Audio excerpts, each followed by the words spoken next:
There's a version of you that you've seen in your head 1,000 times. The version of you that steps on the mound and everybody in the dugout goes quiet. The version of you that makes hitters adjust their batting gloves to hide how nervous they are. The version of you that walks out to his song and feels like he owns the field. And deep down, if you're honest, that's the version that you want to become. Not the kid who throws strikes, not the kid who's got potential, not the kid who sits 81 to 84 and hopes that today he's just gonna magically throw harder. I'm talking about the guy that every hitter fears. The guy that coaches talk about, the guy who gets invited, posted, ranked, and recruited.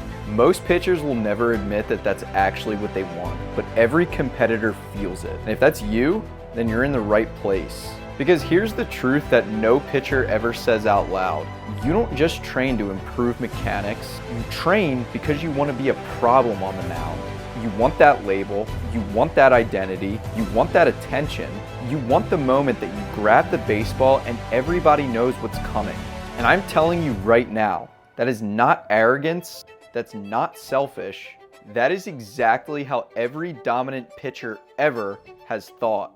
And the reason you don't feel like that right now is because you know you're not throwing hard enough to match the identity that you see in your head. That's the real pain. Not the mechanics, not the drills, and not the soreness. It's the gap between who you are now and the guy that you know that you're supposed to be. Every pitcher knows this feeling. Watching a perfect game video and thinking, I'm better than that dude, why is he getting posted? Seeing kids that you beat in Little League throw harder than you now. Scrolling PBR rankings, wondering why you're not on them. Seeing showcase invites go to your teammates. Hearing coaches say, you've got so much potential, but never seeing it actually show up in games. You're tired of being overlooked. You're tired of throwing like a number 3 pitcher. You're tired of seeing other kids get attention that you work harder for. What you really want is to step on that mound and everyone notices you. You want to be feared. You want to be respected. You want the attention. And that's good because that desire is exactly what will turn you into something dangerous if you train the right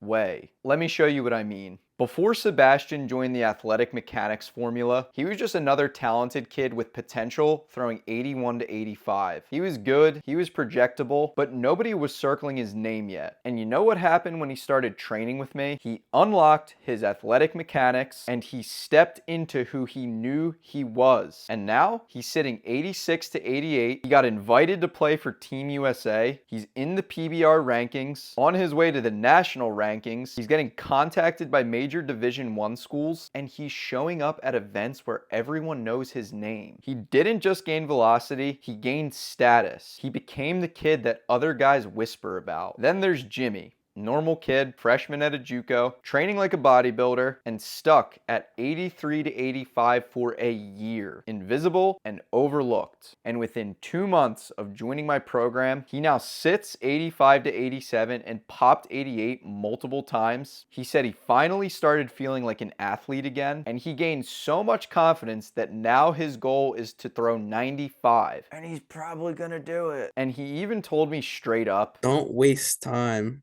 trying to figure it out on your own because I wish I would have gotten a coach a lot earlier. what's the Yeah. next goal for you? So I actually been thinking about this. I kind of want to aim high because, why not try and hit 92? I think it's better for me to aim high because, I'm already shocked that I hit 88. Why not 95, bro? That's what I'm saying. Like, dude, like who would have thought I would have went out there and one last week I'm 80, topping 85. The next week I'm like shoving 88, 87, 86, 85, It's like, I wasn't expecting that, so why not 95 like you said?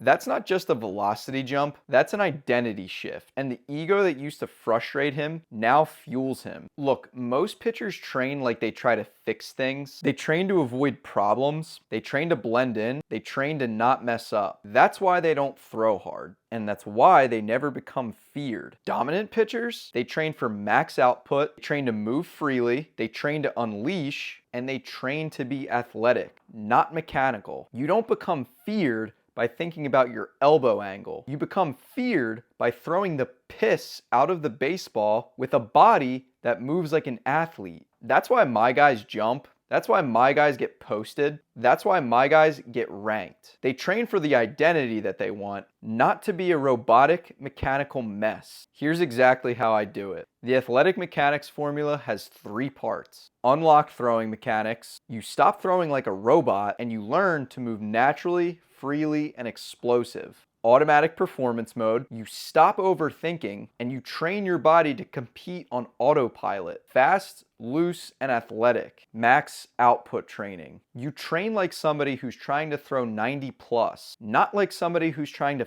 fix stuff. That's how Sebastian became a Team USA baseball guy, and that's how Jimmy went from being stuck to becoming an actual threat. And that is how you become the pitcher that you've always wanted to be. Now let me show you something. Picture this. You walk out for your outing, the music hits. Your teammates look at you different, the other team gets quiet. A few kids recognize your name from PBR or social media, and coaches stop what they're doing because they've heard about you. You get on the mound and you feel like you belong there. You feel dangerous, you feel powerful, and you finally feel like the dude that you've had in your head for years. And then you let your first fastball rip, and it comes out hard. Effortless, athletic, like someone who isn't questioning himself anymore. That moment, that's what you've been chasing.